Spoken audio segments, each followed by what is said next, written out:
Everyone, welcome to the session. आज की class में हम पढ़ने जा रहे हैं पंजाब स्कूल एजुकेशन बोर्ड की 11th क्लास की इन्वायरमेंटल स्टडीज की बुक वातावरण, और उसमें उसका पहला चैप्टर जो कि है इन्वायरमेंट के ऊपर यानी वातावरण के ऊपर ही। आज हम इस चैप्टर को डिटेल में समझेंगे। समरी मैंने ऑलरेडी अपलोड की हुई है। देखिए, सबसे पहले मैं आपको बताती हूँ इन्वायरमेंट का मतलब क्या होता है। इन्वायरमेंट का मतलब होता है एक इंसान के आसपास जो कुछ भी है, जो भी उसे सराउंड कर रहा है, उसे हम इन्वायरमेंट कहते हैं।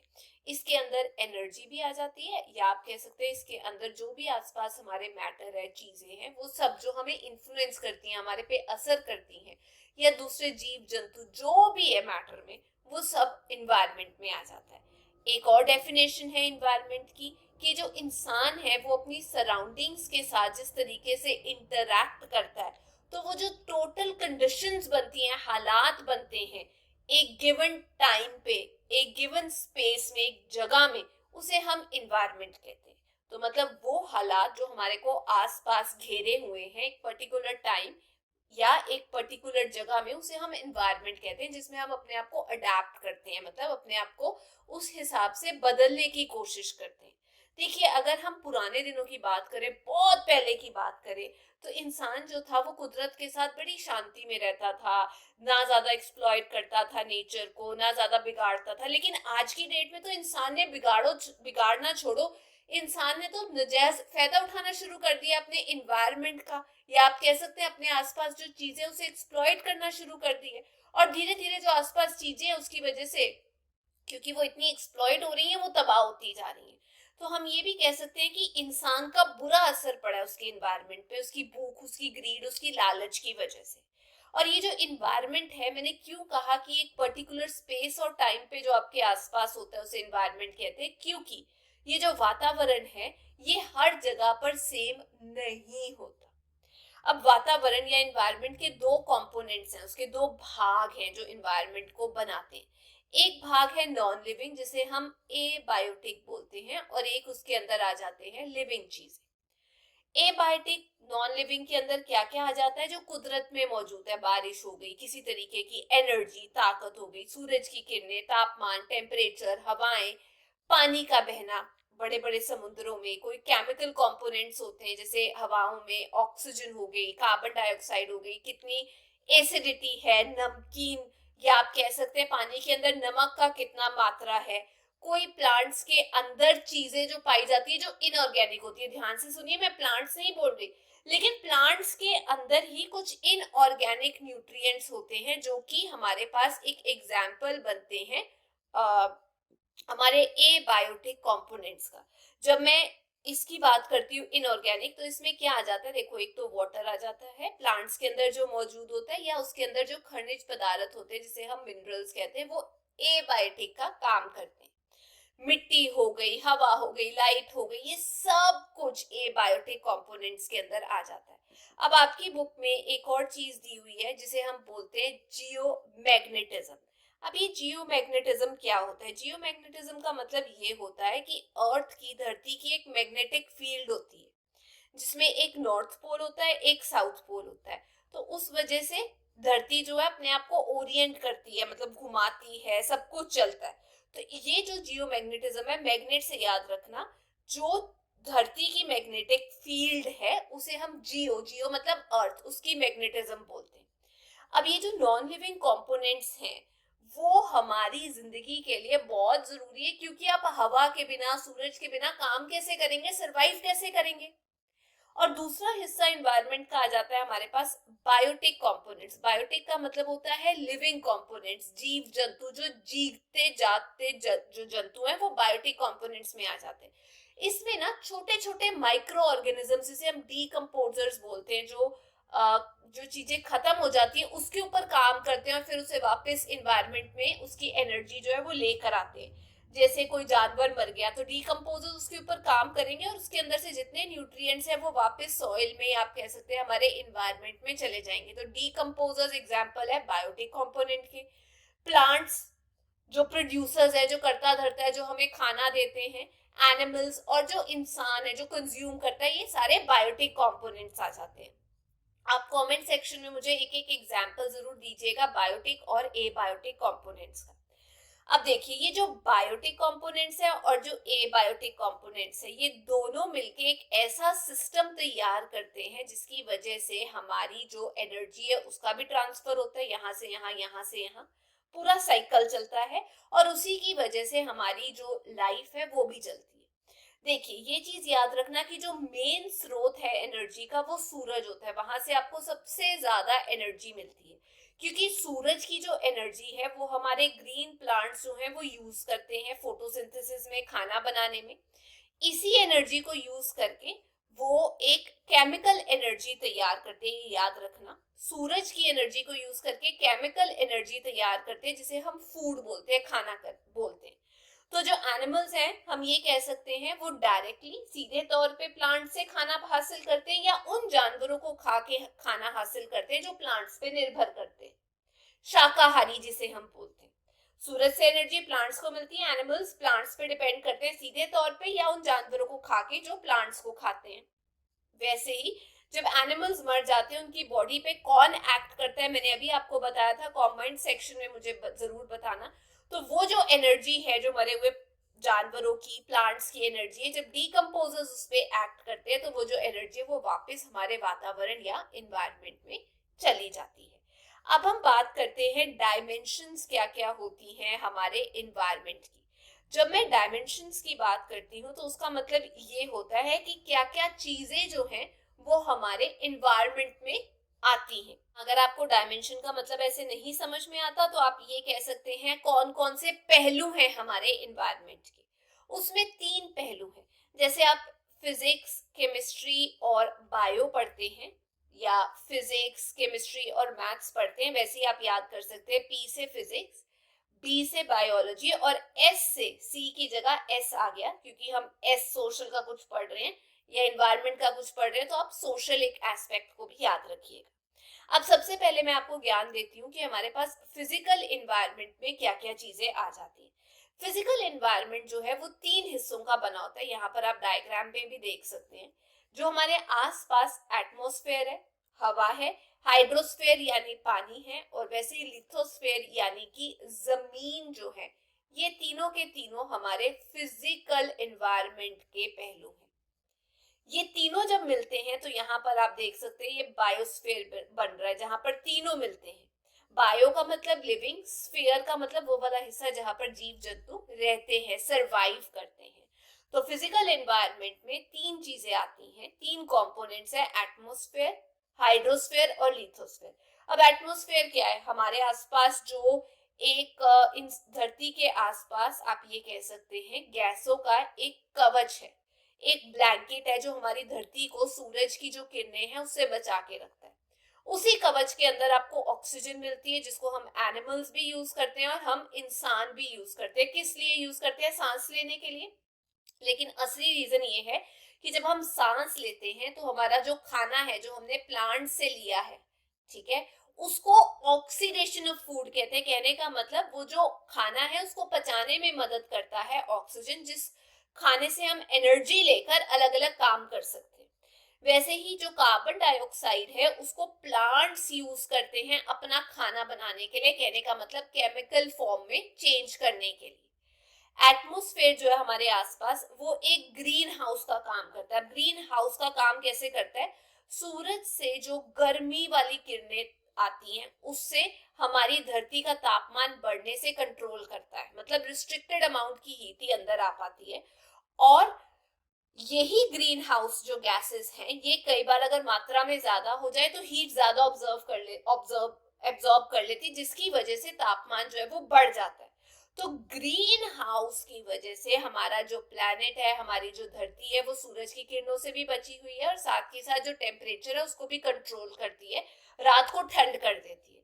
तो ये जो गैसेस है, क्या मैं कह सकती हूँ क्योंकि ये ऊपर एटमॉस्फेयर में मौजूद है इसी की वजह से बारिश भी होती है। पानी का भी यही एक कारण है, एक तो हमें सूरज से बचाती है, दूसरा बारिश का भी यही कारण है। दूसरा जो एस्पेक्ट है वो है हाइड्रोस्फेयर। हाइड्रो का मतलब होता है पानी। तो धरती में जितना भी पानी अलग अलग फॉर्म में, ओशंस, नदियों, नहरों, रिवर्स, जितनी वाटर बॉडीज है वो सब हाइड्रोस्फेयर में आ जाती है। हमें पता है कि जो पानी है वो हमारे मेटाबॉलिज्म के लिए बहुत ज्यादा जरूरी है, इसमें मेटाबॉलिज्म का मतलब क्या होता है, वो वाला केमिकल रिएक्शन जो हमारे सेल्स के अंदर होता है, जिसमें जो खाना है, फूड जो है, जो हम खाते हैं, वो एनर्जी में तब्दील हो जाता है, उसे मेटाबॉलिज्म कहते हैं। पानी जो है वो खाने को पचाने में मदद करता है और जीवनदाता भी है। कि आपको पता है सबसे पहले जो लाइफ शुरू हुई थी वो पानी से शुरू हुई थी, इसीलिए पानी को, हाइड्रोस्फेयर को क्रेडल ऑफ लाइफ बोला जाता है। वो झूला जिंदगी का, जहां से जिंदगी एक्चुअल में शुरू हुई थी।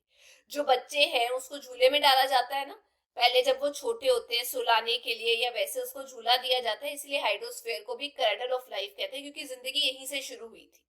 और ये एक इम्पोर्टेंट रोल प्ले करता है। जो पानी है हमारे वातावरण के टेम्परेचर को, तापमान को काबू में रखने के लिए भी बहुत महत्वपूर्ण रोल प्ले करता है। वैसे ही अगर हम बात करें लिथोस्फेयर, लिथो का मतलब होता है लैंड यानी कि जमीन, तो जमीन से हमें सारे के सारे जो रॉ मटेरियल्स हैं वो मिलते हैं, जितने के जितने मिनरल्स हैं, जो सॉइल है, ठीक है, वो सारा हमें लिथोस्फेयर से मिलता है। और इसी जमीन पे प्लांट्स उगते हैं, माइक्रो ऑर्गेनिजम्स रहते हैं, इंसान चलते हैं। तो आपको ये समझना पड़ेगा कि जमीन, पानी और हवा जहां पर मिलती है वहां पर रहने की एक सिचुएशन तैयार हो जाती है, जिसे हम बायोस्फेयर बोलते हैं। बायो मतलब रहने का, स्फेयर मतलब वो जोन जहां इंसान रहता है। इसे हम लाइफ जोन भी बोलते हैं धरती का। जहां पर ये तीनों चीजें होंगी वहां पर लाइफ पॉसिबल हो पाएगी। जहां पर प्लांट्स और एनिमल्स एक दूसरे से इंटरैक्ट करते हैं, एक दूसरे के साथ रहते हैं, वो कौन सा जोन है? देखो, ये हमारे पास एटमॉस्फेयर, ऊपर वाला सर्कल एटमॉस्फेयर है, और यहाँ पर हमारे पास लिथोस्फेयर है, ये वाला उगते और रहते। ये देखो, ये प्लांट एनिमल बनाए हुए, ये यहाँ पर उगते। वैसे ही पानी और जमीन के बीच का जो थल है, वहां पर आपको माइक्रो ऑर्गेनिजम्स, नदी का किनारा, ओशन का किनारा, वहां पर मिलते हैं। और पानी भी वहीं पे मिलता है, वहां पर पानी में रहने वाले जीव जंतु। यहाँ पर धरती पे रहने वाले, और यहाँ पर लिथोस्फेयर, और जहां पर धरती और पानी मिलता है वहां पर पानी वाले जीव जंतु मिलते हैं। मैं उम्मीद करती हूँ आपको फिजिकल इन्वायरमेंट के बारे में पता लग गया। वैसे ही हमारे पास आ जाता है बायोलॉजिकल इन्वायरमेंट। बायोलॉजिकल का मतलब लिविंग क्रीचर्स है, जहां पर लिविंग क्रीचर्स रहते हैं। जो लिविंग जीव जंतु हैं उनको हम अलग अलग कैटेगरीज में बांट सकते हैं। कुछ होते हैं प्रोड्यूसर्स, ऑटोट्रॉप्स जिसे हम बोलते हैं, जो अपना खाना खुद बनाते हैं। एक होते हैं कंज्यूमर्स, हेट्रोट्रॉप्स, जो इनके ऊपर निर्भर करते हैं, प्लांट्स के ऊपर निर्भर करते हैं। ठीक है, इसमें प्लांट्स के ऊपर निर्भर करने वाले एनिमल्स भी आ जाते हैं और इंसान भी आ जाते हैं। और एक तीसरी कैटेगरी है जिसे हम डीकम्पोजर्स कहते हैं, जो जब कुछ खत्म हो जाता है उसकी एनर्जी वापस इन्वायरमेंट में लेकर आते हैं। आपको पता है कि कुछ फोटोसिंथेटिक बैक्टीरिया होता है, बैक्टीरिया होता है जिसमें प्लांट्स जैसी एक एनर्जी, एक चमक होती है, जिसे हम बोलते हैं एक अलग ताकत होती है, जो अपना खाना खुद तैयार कर लेते हैं।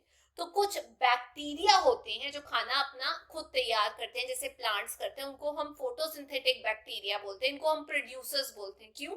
क्योंकि ये खुद अपना खाना तैयार करते हैं। किस किस चीजों की मौजूदगी में? पानी मिल जाए, इन्हें मिनरल्स मिल जाए, कार्बन डाइऑक्साइड मिल जाए, सूरज की ऊर्जा मिल जाए, फोटोसिंथेसिस हो जाता है। तो ये एक फूड सिस्टम का काम करते हैं हमारे पूरे बायोलॉजिकल एनवायरनमेंट के अंदर। जो एनिमल्स हैं वो अपना खाना खुद नहीं बना सकते, प्लांट्स के ऊपर डिपेंड करते हैं।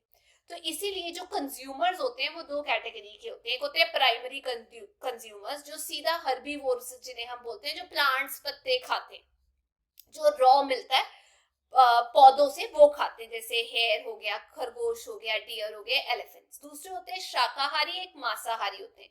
जो मांसाहारी होते हैं, मांस खाते हैं, वो हम सेकेंडरी कंज्यूमर्स में बोलते हैं, जो प्राइमरी कंज्यूमर्स को खाते हैं। कहने का मतलब एक तरीके से इनडायरेक्टली प्लांट्स पे ही निर्भर करते हैं। जो छोटे छोटे माइक्रो ऑर्गेनिजम्स होते हैं, छोटे छोटे जीव जंतु, जैसे बैक्टीरिया हो गया, फंजाई हो गया, और माइक्रो ऑर्गेनिजम्स, कीड़े मकोड़े, वॉर्म्स, इंसेक्ट्स, ये सब डीकम्पोजर्स होते हैं, जो ऑर्गेनिक, जो मरी हुई चीजें हैं उसे छोटे छोटे पार्टिकल्स में कन्वर्ट करके, छोटे सिंपल सब्सटेंसेस में कन्वर्ट करके वापस धरती के अंदर देते हैं। और वो जो न्यूट्रिएंट्स हैं वो प्लांट्स वापस से एब्जॉर्ब करते हैं, क्योंकि प्लांट्स को भी कुछ ताकत चाहिए ना, जो जमीन से वो लेते हैं। तो हम ये कहेंगे कि डीकम्पोजर्स भी एक इंपॉर्टेंट रोल प्ले करते हैं नेचर के अंदर। उनके बिना जो एनर्जी है वो फ्लो रुक जाएगा, क्योंकि जो मरे हैं उनको डीकम्पोज करके वापस एनर्जी सॉइल के अंदर, एनवायरनमेंट के अंदर जानी है। फिर प्लांट्स उगेंगे, फिर प्राइमरी कंज्यूमर्स, फिर सेकेंडरी, फिर ये मरेंगे, फिर डीकम्पोजर्स आएंगे, वो सब कुछ। आगे है सोशल इन्वायरमेंट। सोशल इन्वायरमेंट में जो इंसान है, देखिए, वो बायोटिक और एबायोटिक, लिविंग और नॉन लिविंग, दोनों चीजें उसको अफेक्ट करती हैं। अब हमें पता है कि इंसान ने अपने रहने के लिए अपनी सोसाइटी के अंदर बहुत ज्यादा तब्दीली की है, अलग अलग जगह पे अलग अलग टाइम पे तब्दीली की है सोसाइटी के अंदर। जैसे कि हमें पता है इंसान जो है सबसे इंटेलिजेंट जीव माना जाता है, उसने अपने आप को रहने के लिए अपनी कंडीशंस ऐसी बनाई है ताकि वो जीवित रह सके धरती के ऊपर। फॉर एग्जाम्पल एग्रीकल्चर में जो रेवोल्यूशन आया, खेती बाड़ी में क्रांति आई, उसकी वजह से उसे खाना, बाकी रहने सहने के लिए कपड़े वगैरह वो मिलने लगे। उसने अलग अलग तरीके से एग्रीकल्चर में डेवलपमेंट की, जैसे पहाड़ों में टेरेस फार्मिंग हो जाती है, स्टीप पहाड़ जो होते हैं तीखे, उसमें ऐसे लेयर्स बना के फार्मिंग की जाती है ताकि पानी का जो बहाव है वो रोका जा सके। वैसे ही उसने कंस्ट्रक्शन की, डैम्स की, बड़े बड़े डैम्स की, ताकि रिवर के पानी को हम बिजली जनरेट कर सके, इंडस्ट्रीज में यूज कर सके, या हम कह सकते हैं खेती बाड़ी में यूज कर सके। और नहीं तो उसने कैनाल्स बनाने शुरू कर दिए इरिगेशन के लिए। जो कैनाल्स होते हैं उसका मतलब ये होता है कि आप पानी को डाइवर्ट कर रहे हैं इरिगेशन, खेती में देने के लिए। अब जो कैनाल्स हैं उसका मतलब क्या होता है मैं आपको ये बता देती हूँ। देखो, केनाल क्या होता है, धरती के अंदर एक गहरा सा कट बनाकर उसके अंदर आप शिप्स वगैरह भी कई बार सेल करती हैं। एक बेसिकली ट्यूब बना दी जाती है पानी की, जिससे हमारे पास पानी जो है अलग अलग जगह पे पहुंचता है। तो उसने केनाल्स बनाने शुरू कर दिए। जहाँ केनाल्स नहीं बन सकते थे वहां पर उसने अलग अलग तरीके के ट्यूबवेल बनाने शुरू कर दिए। मतलब अपनी सोसाइटी को, सोशल एनवायरनमेंट को उसने चेंज करना शुरू कर दिया। वैसे ही उसने आवाजाही के लिए ट्रांसपोर्टेशन सिस्टम डेवलप किया, इंडस्ट्रीज को डेवलप किया। मतलब रहने के लिए क्या क्या बदलाव किए वो सारे सोशल एनवायरनमेंट में आ जाते हैं। उसके अलावा जो सोशल एनवायरनमेंट है उसके अंदर आपका कल्चर और आपकी सोशल वैल्यूज आ जाती है। सोसाइटी में रहने की जो वैल्यूज है, सोसाइटी में और क्या क्या होता है, पॉलिटिकल कारण होते हैं जिससे सोसाइटी चलती है, पॉलिटिक्स हो गया, इकोनॉमिक, पैसा हो गया, रिलीजियस इंस्टीट्यूट्स हो गए। ये सारे सोशल एनवायरनमेंट का एक इम्पॉर्टेंट एस्पेक्ट है, एक इम्पॉर्टेंट भाग है जो इन्वायरमेंट को अफेक्ट करते हैं और अक्सर ये बताते हैं जो वैल्यूज और कल्चर्स है कि किस तरीके से हम इन्वायरमेंट के जो रिसोर्सेज है उन्हें यूज कर सकते हैं। आगे है कि ह्यूमन बीइंग जो है वो किस तरीके से एक पार्टनर है, इन्वायरमेंट में जो कुछ भी हो रहा है उसमें कैसे हिस्सेदारी ले रहा है। अभी तक जो हमने चर्चा की वो हमने चर्चा की थी नेचुरल इन्वायरमेंट की, कि नेचुरल इन्वायरमेंट होता क्या है। लेकिन हमें पता है नेचर जो जैसी की है वैसी की वैसी इंसान ने रखी नहीं है। इंसान ने उसके अंदर घुस घुस के इतनी तबाही मचा दी है कि पूछो ही मत।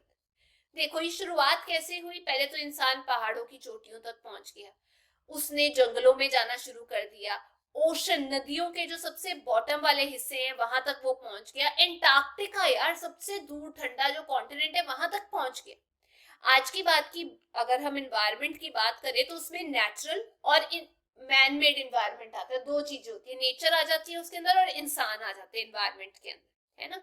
अब जो मैन मेड इन्वायरमेंट है नेचर के अंदर या नेचुरल सोर्सेज जो है, मैन मेड इन्वायरमेंट में जो इंसान ने इन्वायरमेंट बनाया उसके अंदर खेती बाड़ी की, उसने माइनिंग की, इंडस्ट्रियलाइजेशन की, घर बनाए, बिल्डिंग्स बनाई, बड़ी बड़ी बिल्डिंग्स, ब्रिज, सड़कें, रेलवे स्टेशन, एयरपोर्ट, सी पोर्ट, टनल्स बनाए, वाटर सप्लाई की लाइनें बनाई, बातचीत करने के लिए कम्युनिकेशन, बहुत सारे इंफ्रास्ट्रक्चर अलग अलग बनाए। ह्यूमन मेड इन्वायरमेंट है ना, इंसान ने अपने लिए बनाए ना।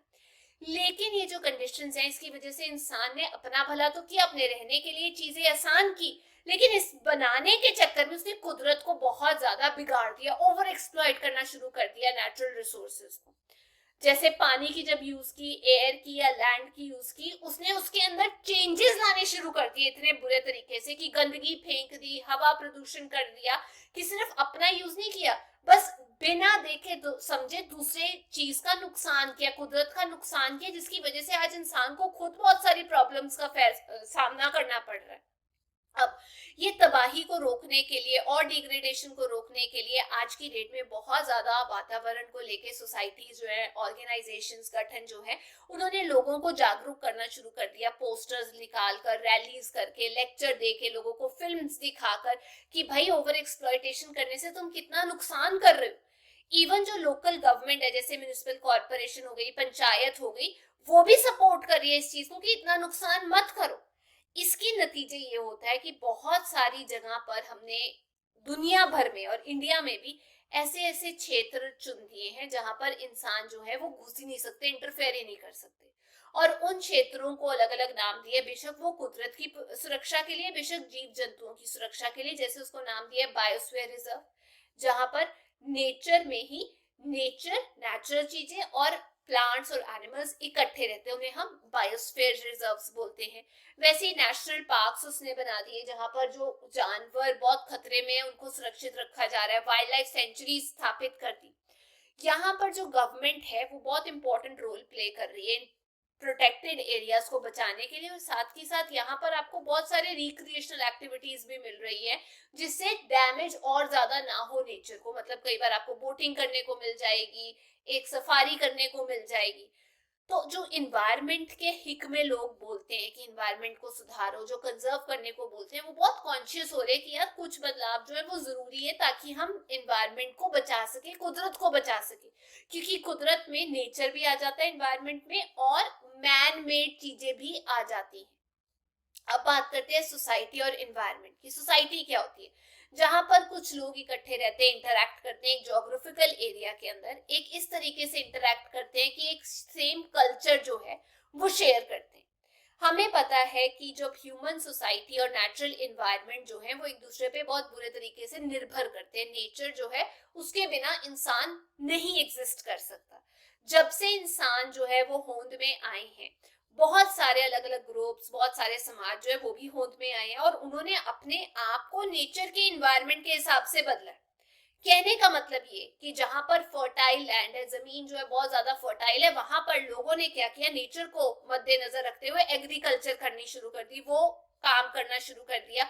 जैसे कि पंजाब, हरियाणा, उत्तर प्रदेश में। वैसे ही कुछ इलाकों में जहां पे कुदरत ने हमें मिनरल्स दिए, रिसोर्सेज दिए, कोल्स या मिनरल्स दिए, वहां पे लोगों ने माइनिंग करना शुरू कर दिया, जैसे बिहार और झारखंड में। वैसे ही जो कल्चर जो आपका है वो फैक्टर्स भी अफेक्ट करते हैं नेचुरल फैक्टर्स को। जैसे कि कल्चर क्या होता है? मैन मेड पार्ट है इन्वायरमेंट का, कल्चर हम उसे ही बोलते हैं। वो डिटरमाइन करता है, कल्चर जो है वो आपको बताता है कि भाई आप किस तरीके से एक्ट करेंगे। जैसे कि एक ब्रिटिश एंथ्रोपोलॉजिस्ट जो है एडवर्ड बर्नेट टेलर, उन्होंने ये बोला था कि कल्चर जो है वो एक बहुत गुंजलदार कॉम्प्लेक्स प्रोसेस है जिसमें नॉलेज होती है, बिलीफ होता है, विश्वास होता है चीजों को लेके कि नहीं ये इसको ऐसे करते हैं। वैसे ही उसके अंदर आर्ट आ जाता है, कुछ ना कुछ लॉज आ जाते हैं, आइडियाज आ जाते हैं, बिलीफ आ जाते हैं। मतलब एक कुछ कम्युनिटी के लोग क्या मानते हैं, क्या उनकी स्थापना है, किन रीति रिवाजों में वो जीते हैं, वो सारे फैक्टर्स जो हैं वो अफेक्ट करते हैं एक मेंबर्स को सोसाइटी के, और दूसरा वातावरण को।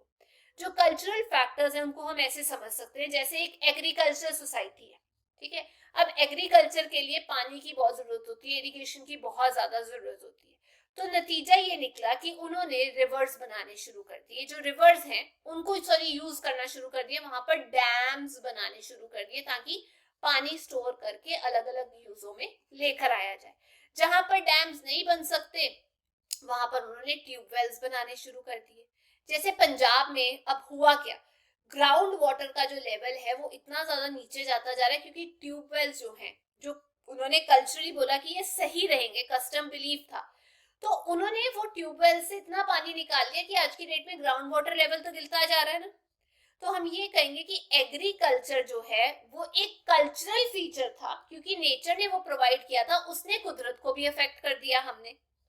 जो इंडस्ट्रियल कल्चर है, वैसे जैसे एग्रीकल्चर एक कल्चर था कि यार यहाँ पे एग्रीकल्चर कर देते हैं, इंडस्ट्रियल कल्चर जो है वो भी आजकल कंट्रीब्यूट कर रहा है पोल्यूशन की तरफ। वहां पे पानी गंदा हो रहा है, हवा गंदी हो रही है, सॉइल गंदी हो रही है। तो आज की डेट में हमारी ये सबसे ज्यादा ड्यूटी बड़ी बन जाती है कि हम नेचुरल एनवायरनमेंट को, नेचुरल रिसोर्सेज को जो खत्म हो रहे हैं उनको फ्यूचर जनरेशन, आने वाली पीढ़ियों के लिए बचा के रखें। ये ना केवल सरकार बल्कि समाज, सोसाइटी, जो सरकार के अलावा ऑर्गेनाइजेशन है, गठन है, नॉन गवर्नमेंट ऑर्गेनाइजेशन, वो भी हिस्सा ले, इम्प्रूव करें एनवायरनमेंट को।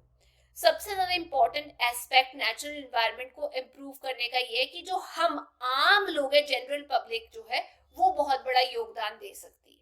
पब्लिक इंटरेस्ट जो है वो बहुत ज्यादा जरूरी है और वो डिफरेंट टाइम पे आया भी है, लोगों ने हिस्सा लिया भी है। अब ये बहुत इंपॉर्टेंट चीज है जो हम पढ़ने जा रहे हैं, जिसे हम बोलते हैं इशू अटेंशन साइकिल, जो दिया था डाउन ने। इसमें उसने बताया कि एक साइकिल है जो चेंज होता रहता है।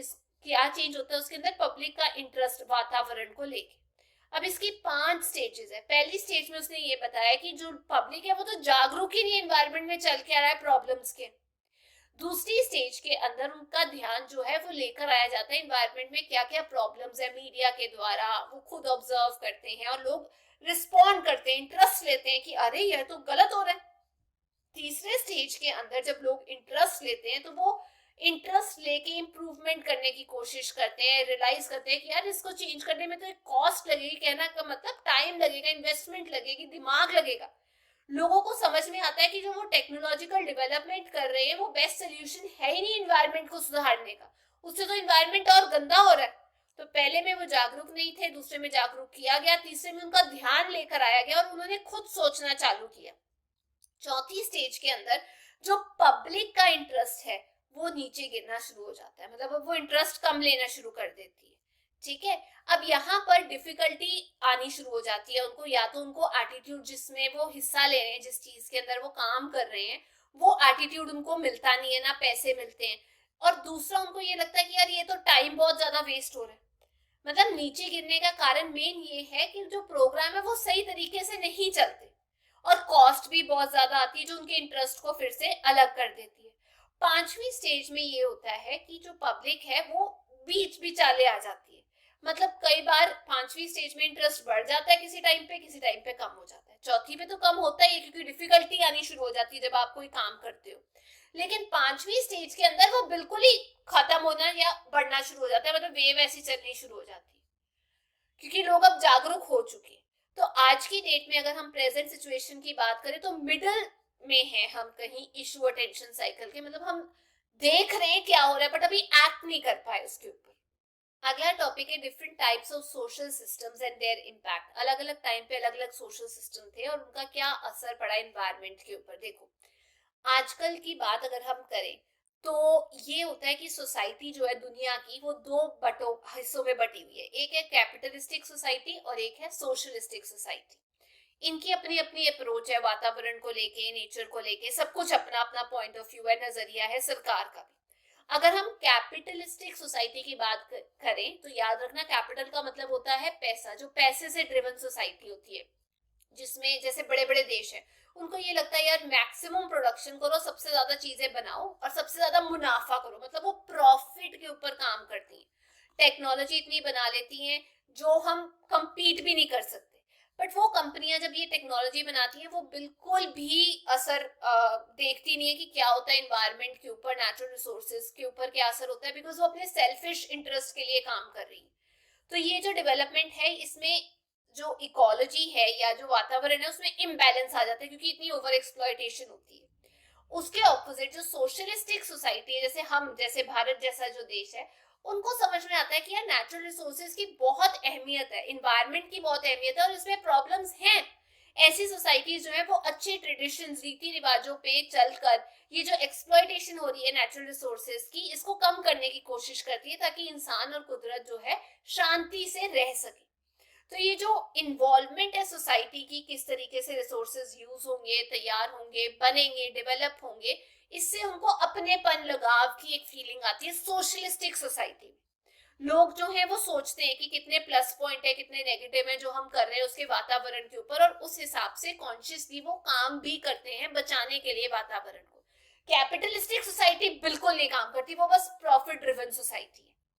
अब इंडिया की बात की जाए, इंडिया की जो ट्रेडिशंस हैं, कस्टम है, रीति रिवाज है, पहले की डेट की और आज की डेट की। देखो हमारे इथोलॉजी का मतलब होता है जब हम इंसान का बिहेवियर पढ़ते हैं। इंसान जो है वो एक ऐसा क्रीचर है जो कस्टम और कल्चर से बने, जैसा कल्चर है वैसा इंसान अपने आप को उसमें ढाल लेता है, और इसमें कल्चर और इन्वायरमेंट जो है वो इकट्ठे रहते हैं। ह्यूमन कल्चर और इन्वायरमेंट को एग्जिस्ट करते हैं, एक दूसरे के ऊपर डिपेंड करते हैं। अब हम जो ट्रेडिशंस हैं, कस्टम्स हैं, इंडिया में जो थे उसको दो हिस्सों में बांट सकते हैं, एक पहले का और एक आज का। पहले के जो कस्टम्स और कल्चर थे, जैसे आपने पढ़ा होगा ऋग्वेद, जो सबसे पहला रिटन डॉक्यूमेंट है जब सिविलाइजेशन होंद में आई, इंसान होंद में आए, वो ऋग्वेद था। वो ये बताता है, उसके अंदर ये लिखा हुआ है कि 5 बेसिक एलिमेंट्स हैं एनवायरनमेंट के, वातावरण के, धरती, पानी, हवा, एनर्जी और स्पेस। जो इंसान है उसका ये ड्यूटी बनता है, फर्ज बनता है कि वो इनको ध्यान से यूज करे। मतलब इंसान का एक फर्ज बनता है इन सब नेचुरल रिसोर्सेज की तरफ कि वो उसको प्रोटेक्ट करे, इंक्लूडिंग प्लांट्स और एनिमल्स।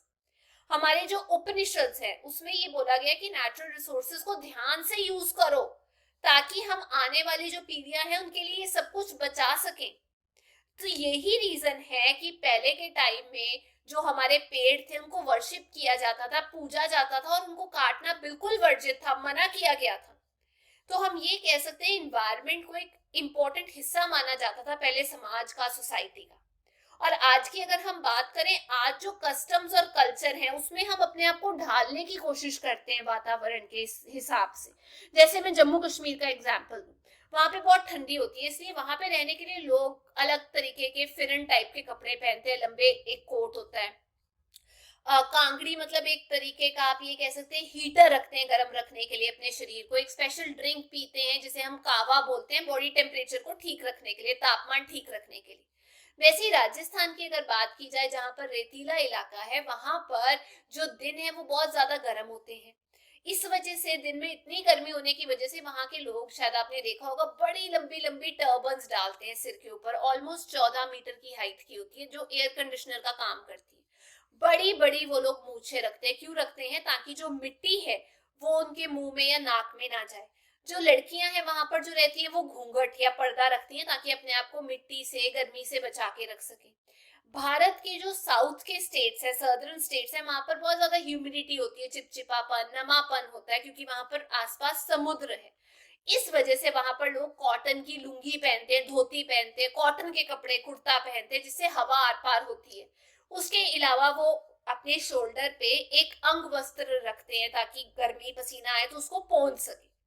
वैसे ही एक इंसान जहां पर रहता है, वहां की लैंग्वेज, आदतें, गेम्स, लाइफस्टाइल, सब कुछ वहां के कल्चर के हिसाब से अपने आप को ढालने की कोशिश करता है। अब हमें पता है कि नेचुरल रिसोर्सेज जो है प्लैनेट अर्थ के ऊपर, उनकी जो डेवलपमेंट है वो अलग अलग की गई है, अलग अलग कल्चर्स के हिसाब से। इंडिया की बात की जाए, हमने पहले बात की थी, वहां पर अगर फर्टाइल सॉइल है तो वहां पर खेती बाड़ी की जाएगी, जैसे पंजाब, हरियाणा, उत्तर प्रदेश। एग्रीकल्चर, जहां पर माइंस हैं जैसे झारखंड, उन्होंने वहां पे माइनिंग करनी चालू कर दी, इंडस्ट्रीज बनानी शुरू कर दी, कल्चर ऐसा बन गया। वैसे ही जहां पर नदी के तट है या सी शोर है, ओशन का तट है, समुद्र का तट है, वहां पर ज्यादा जो ऑक्यूपेशन है वो क्या है? मछली पकड़ना, मछली पालन, इंडस्ट्रीज उस हिसाब से बनाई जाती है। इसमें कोई डाउट नहीं है कि ह्यूमन का या इंसान का जो कल्चर है और जो नेचुरल इन्वायरमेंट है वो आपस में रिलेटेड है, मतलब आपस में बंधे हुए हैं, एक दूसरे से अलग नहीं है। संस्कृति बोल सकते हो आप कल्चर को। तो इसलिए हमारी ड्यूटी ये बनती है, क्योंकि एक दूसरे में इतने गुंथे हुए हैं, इस तरीके से बने हुए हैं कि एक पे असर हुआ तो दूसरे पे असर होना ही होना है। आजकल इंडिया जो है वो वेस्टर्न कल्चर को फॉलो कर रहा है, वेस्ट की ट्रेडिशन को, बाहर के डेवलप देशों के ट्रेडिशन को फॉलो कर रहा है, जिस वजह से इन्वायरमेंट में बहुत गंदा असर भी देखने को मिल रहा है। बड़ी बड़ी कंपनियां इंडिया में आ रही हैं जो हमें, हमारे जो नेचुरल रिसोर्सेज है उसको एक्सप्लॉइट कर रही है अपने प्रॉफिट, अपने लालच के लिए। ज्यादा लंबा ये चलने वाला नहीं है, इसकी वजह से प्रॉब्लम्स आएंगी। इसलिए हमें अपने पास से सीखना चाहिए, प्रेजेंट में, आज की डेट में वो अच्छी चीजें जो है वो इनकॉर्पोरेट करनी चाहिए, मतलब वो अपने अंदर ला देनी चाहिए, और उसको आगे फ्यूचर जनरेशन के लिए भी उनको सीखों को कैरी फॉरवर्ड करना चाहिए कि हमने ये सीखा है, इसको ऐसे चलाना है, ताकि हम एक साफ सुथरा पोल्यूशन फ्री एनवायरनमेंट जो है उसको होंद में ला सके। तो ये थी आज की क्लास। अगर आपको ये चैप्टर अच्छा लगा और बाकी के चैप्टर्स के वीडियोस भी आप ऐसे ही चाहते हैं तो मुझे कमेंट सेक्शन में जरूर बताइए, और कमेंट में ये भी बताना कि आपने लाइक, शेयर, सब्सक्राइब किया या नहीं। फिर मिलेंगे, till then take care, bye bye.